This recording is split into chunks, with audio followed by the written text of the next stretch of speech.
Salut tout le monde, donc on m'a souvent demandé si je pouvais faire une vidéo sur la culture indoor, donc ce qu'il fallait acheter.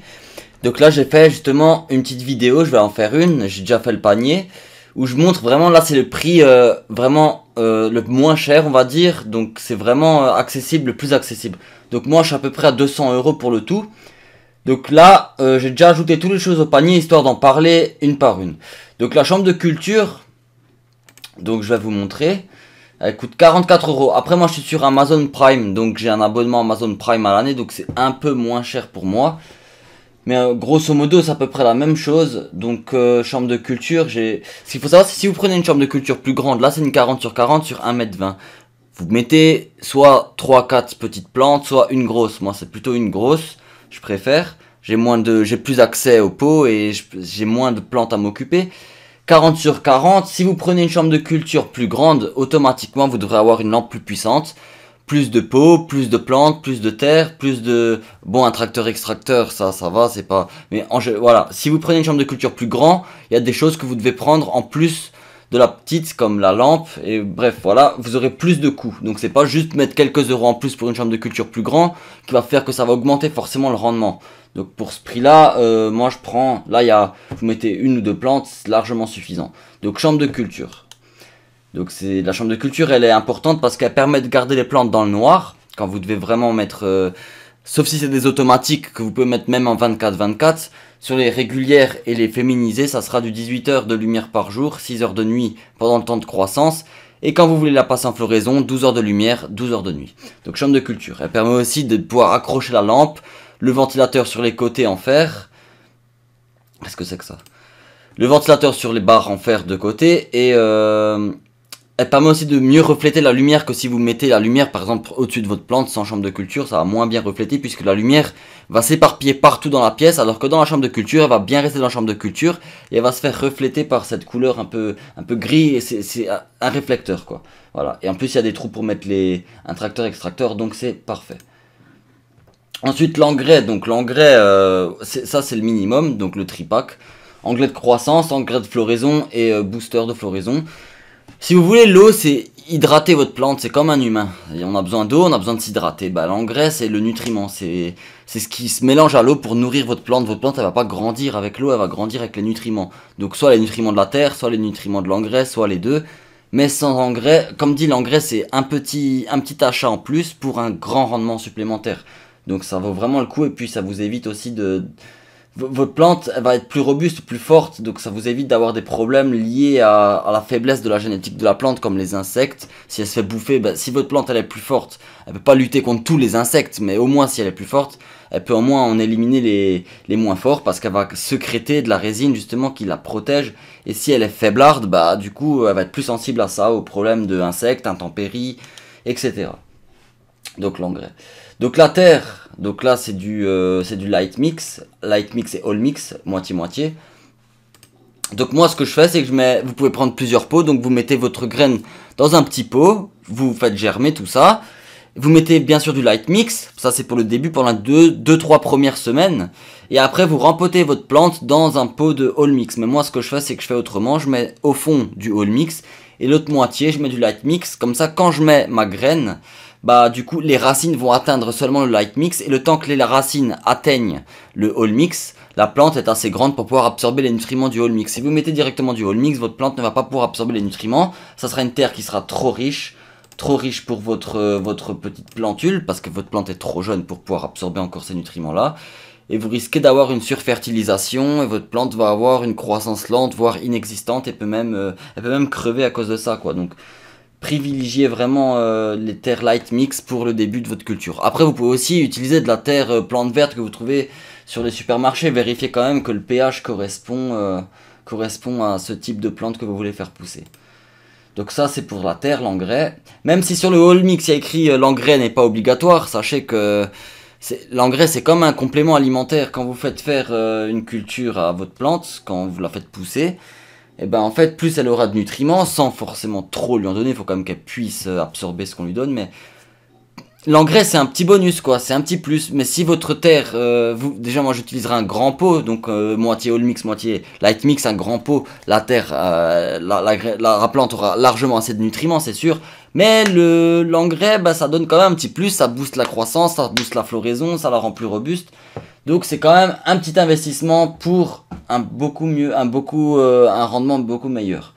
Voilà. Donc là, le pot, donc moi, si je pars sur une plante pour cette petite chambre de culture, ça sera plutôt sur un gros pot de 30 litres, bien sûr, avec la soucoupe en dessous pour pas avoir de la flotte partout. C'est toujours utile. Au niveau de la lampe, donc je suis parti sur une CFL 125 watts. Ils avaient plus de mixte parce qu'il y a les couleurs pour la croissance et pour la floraison. Soit vous prenez deux ampoules, soit vous prenez une mixte. Bah moi, ma foi, je prends une croissance et puis je la laisse en floraison parce que si vous voulez acheter une ampoule floraison pour pouvoir la mettre à la place de la croissance quand vous la passez en flot, c'est libre à vous. Après, c'est une question de lumière. En fait, la croissance, ça va plus être une lumière du style blanche et la floraison du style jaune. Donc, putain, mais comment ça m'énerver celui-là. Après, voilà, si vous laissez la lampe croissance pour la floraison, la lampe floraison pour la croissance, ça va pas non plus être catastrophique. Ça va juste faire qu'il y aura un peu moins de récolte parce que ça sera pas la température lumineuse la plus adaptée, mais ça marchera quand même, quoi. Pourquoi 125 watts et pas plus? Parce que sur une petite chambre de culture, vous n'avez pas non plus besoin si vous avez une plante ou quelques petites, vous n'avez pas besoin de prendre du 300 watts. Après, vous pouvez prendre plus puissant pour produire un peu plus, mais ça va être surtout de la consommation électrique en plus, du prix d'achat en plus, pour un petit peu plus de récolte. Plus une ampoule est puissante, et plus ça sera pour plutôt de la chambre de culture plus grande. Là, si on est sur du 40 sur 40 cm, ça sera pas non plus une grande chambre de culture, quoi. C'est vraiment... c'est un pot, quoi. Un grand pot, et puis ça s'arrête là. Donc le 125 watts, pour moi, il suffit. Le programmateur, j'en ai pris deux. Pourquoi? Déjà, un pour la lumière. Donc, comme je vous ai dit, si vous mettez pas de programmateur, votre culture va partir en cacahuète. Pourquoi? Parce que c'est comme un humain, ça a besoin de ses cycles de sommeil, ses cycles de lumière, de nuit. Et si vous respectez pas ça, excepté si c'est une autofloraison, bah votre plante elle va pas aimer du tout, elle va stresser. Et pour s'adapter au stress, elle va faire des plantes mâles. Donc après, vous vous retrouvez avec des hermaphrodites. Donc voilà. Et puis même, c'est quelque chose qu'il faut... Ça permet d'avoir à la plante son temps de croissance en 18 heures et son temps de floraison en 12 heures. Donc laissez en 18-6 pour la croissance et en 12-12 pour la floraison. Donc un tracteur extracteur, donc 31 € les deux. Bah, une plante c'est comme un humain en fait, ça respire. Donc pendant le jour elle va produire de l'oxygène et pendant la nuit elle va produire du CO2. Si vous laissez votre plante sans un tracteur extracteur d'air, bah déjà l'air chaud va pas s'évacuer, donc votre plante elle va subir des températures trop excessives pour sa croissance et sa floraison, ça sera pas adapté. Et bah la journée elle va se retrouver avec un surplus de CO2, elle va étouffer. La nuit elle va se retrouver avec un surplus de... Donc non, la nuit elle produit du CO2 et le jour de l'oxygène. Si vous évacuez pas ce surplus, si vous renouvelez pas l'air, elle va s'étouffer tout simplement comme si nous on respire de l'oxygène pour produire du CO2.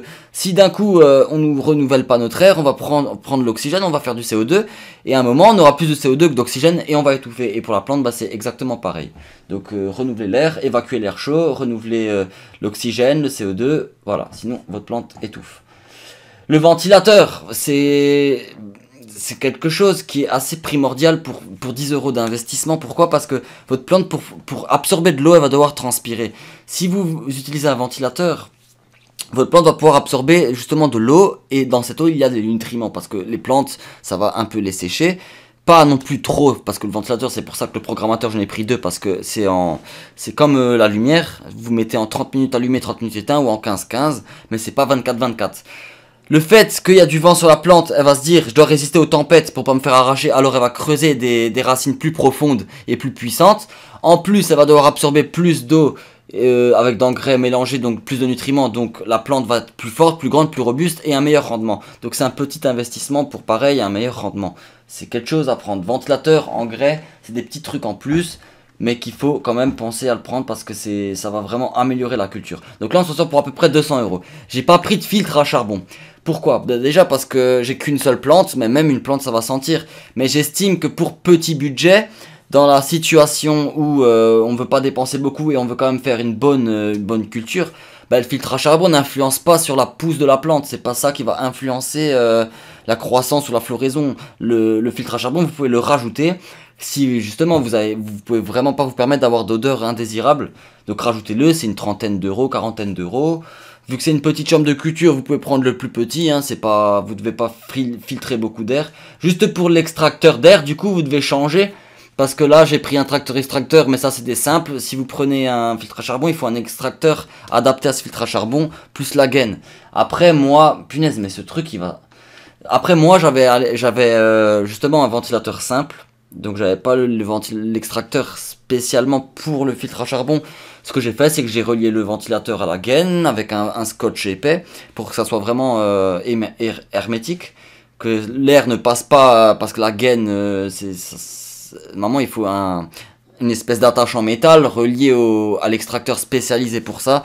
Et là, c'était pas du tout adapté, donc j'ai dû mettre un scotch. Et puis, ça marchait très bien, franchement. Aucun souci là-dessus. Donc, filtre à charbon, après, c'est libre à vous de le rajouter. Ça coûte, voilà, 30-40 euros. Bah là c'est bon, on est bon, hein, tout ce qui vous manquera après ça sera vos graines, hein, votre plante que vous voulez faire pousser, vous faites germer ce que vous voulez, vous faites pousser ce que vous voulez, ça peut être vraiment n'importe quoi. Après vous vous doutez bien que si je fais cette vidéo c'est pas pour faire pousser des géraniums ou des tomates, hein, mais bon, YouTube aime pas trop qu'on parle de choses qu'il ne faut pas parler, alors vous avez compris pourquoi je fais cette vidéo quoi, c'est pas pour des géraniums.